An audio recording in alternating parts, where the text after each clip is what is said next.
So students, now we are going to discuss Pathfinder rotation. Check your understanding question number 6. देखते हैं students question क्या कह रहा है हमारे पास यहाँ पर. Question is saying that one end of a half ring of mass m is hinged to nail A. When the ring is set free, its diameter makes an angle theta naught with the vertical as shown in the first figure. तो जैसा कि इस first वाले figure में दिया हुआ है, ये जो हाफ रिंग है जब हम इसको फ्रीली सेट कर देते हैं, फ्रीली छोड़ देते हैं, तो इसका जो डायमीटर होता है ये वर्टिकल लाइन के साथ कितना एंगल बनाता है, थीटा नॉट एंगल बनाता है. और फिर क्या करें हमसे, another nail is now driven into the wall vertically below the former nail at a distance which is equal to the radius of the ring, and the ring is left resting on the lower nail as shown in the second figure. अभी कह रहे हैं कि हमने इस nail ए के नीचे एक और नेल यहाँ पर बी लगाई है और इस हाफ रिंग को इस बी वाली नेल और ए वाली नेल की मदद से इस तरीके से इक्विलिब्रियम में लेकर के हम आ गए हैं. एक ए वाली नेल के नीचे बी वाली नेल लगाई है और इस रिंग को हमने इस बी वाली और ए वाली नेल की मदद से इस तरीके से इक्विलिब्रियम में रखा हुआ है. कह रहे हैं assuming friction to be absent everywhere and the acceleration due to gravity to be g, find horizontal and vertical components of the reaction force of the upper nail on the ring in the second case. Second वाले case यानी इस वाले case में हमसे कह रहे हैं ए वाली जो नेल है अपर नेल, उसने कितने NX और NY लगाए होंगे इस हाफ रिंग पर, ये हमें पता करना है, ये हमें कैलकुलेट करना है. तो देखिए बड़ा ही सिंपल सी अप्रोच है, बस थोड़ा सा ज्योमेट्री यूज़ में लेनी होगी हमें यहाँ पर.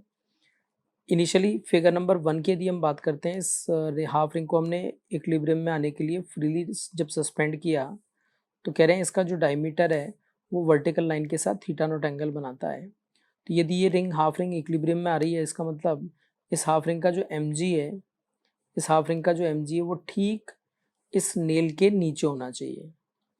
और इस नेल का जो mg एक्ट करेगा उसके सेंटर ऑफ मास पे एक्ट करेगा, जो कि हमें पता है वैसे तो कितना होता है, 2r/पाई होता है हाफ रिंग का सेंटर ऑफ मास. तो ये मान लेते हैं ये दूरी 2r/पाई जिसे हम बोलना चाह रहे हैं वो लेट से d है.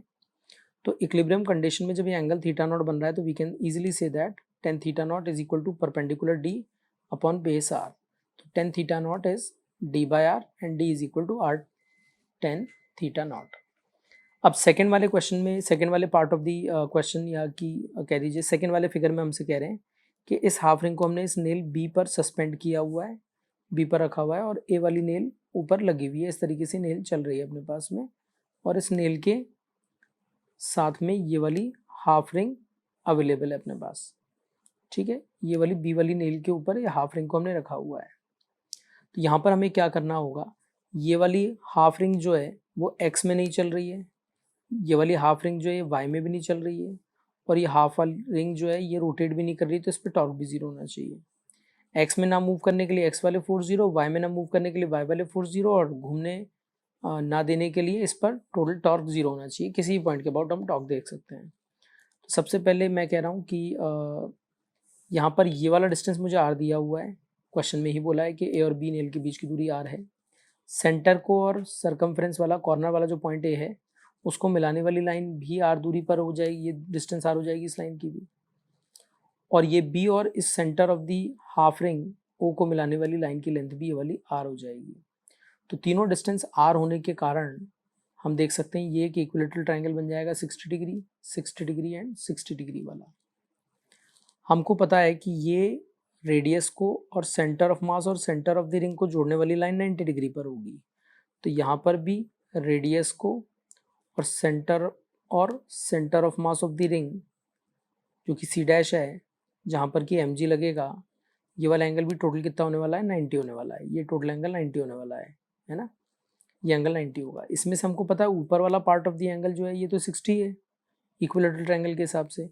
तो जो रिमेनिंग पार्ट है एंगल का, ये वाला कितना हो जाएगा, 30 एंगल हो जाएगा. ये वाला दिस एंगल इज 30. और एक और जानकारी हम लिख सकते हैं यहाँ पर कि ये एंगल 60 है, तो ये वाला टोटल एंगल कितना होना चाहिए, 60 होना चाहिए. उसमें से 30 हम ये पहले आइडेंटिफाई कर चुके हैं. तो ये टोटल 60 बनाने के लिए ये जो नीचे वाला पार्ट ऑफ द एंगल है, ये वाला जो एंगल होगा इसको भी 30 होना पड़ेगा. और ये वाली जो ब्लू वाली लाइन आप देख रहे हैं, ये वाली जो ब्लू वाली लाइन आप देख रहे हैं, ये डी है, जो कि हमने पहले ही कैलकुलेट कर ली थी r tan थीटा नॉट के रूप में.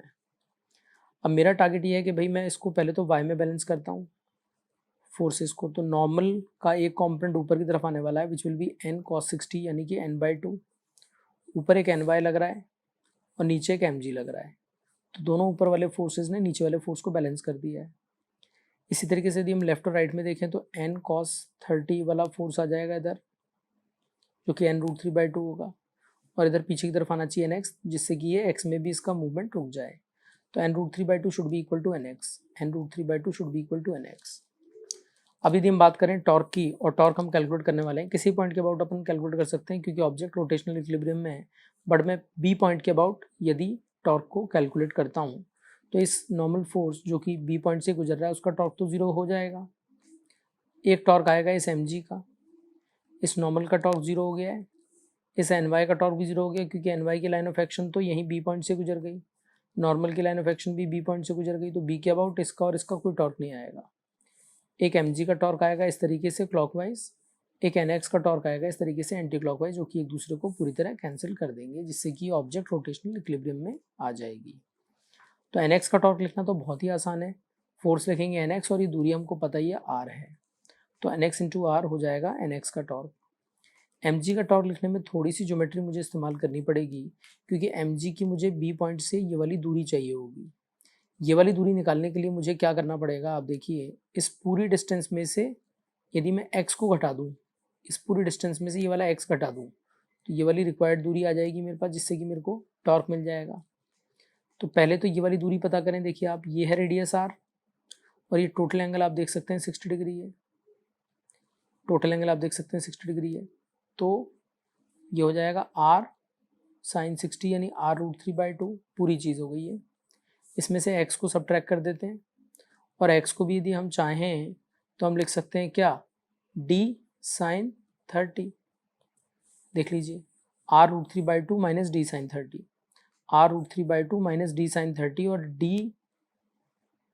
sin 30 में का मतलब हो जाएगा d/2, और d खुद इतना है हमारे पास, देखिए हमने फर्स्ट वाली इक्वेशन में शुरुआत में डिराइव किया था, d is r tan theta और इसका sin 30 लेना है तो 1/2 आ जाएगा।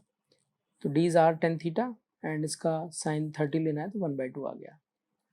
बस इसको सिंप्लीफाई कर देंगे, r कैंसिल हो रहा है, यहाँ पर r कैंसिल हो रहा है, सिंप्लीफाई करेंगे nx की वैल्यू आ जाएगी जो कि एक पार्ट ऑफ द आंसर हो जाएगा। अभी nx आने के बाद में इस nx को पुट कर देते हैं अपन यहाँ पर, इससे n आ जाएगा और जो n आएगा उस n को पुट कर देंगे यहाँ पर, तो उससे हमारे पास ny आ जाएगा। तो पहले तो nx को पुट कर देते हैं और n निकालते हैं, तो n will be nx times 2/√3, nx times 2/√3, nx की वैल्यू पुट कर दी, n आ गया, और हम जान रहे हैं कि n/2 plus ny is mg, तो mg माइनस n/2 कर देते हैं, mg माइनस n/2 कर देते हैं, n की वैल्यू ये है अपने पास में, पुट करेंगे, डेटा यूज़ करेंगे, थोड़ा सा सिंप्लीफाई करेंगे यदि मैथमेटिकली, तो will get ny to be equal to mg/2 plus mg tan theta by √3। So this should be the final answer to this question.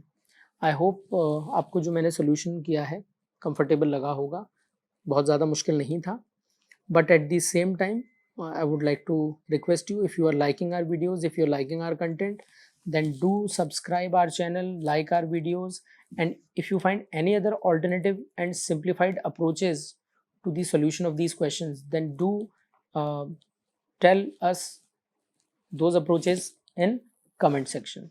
Thank you.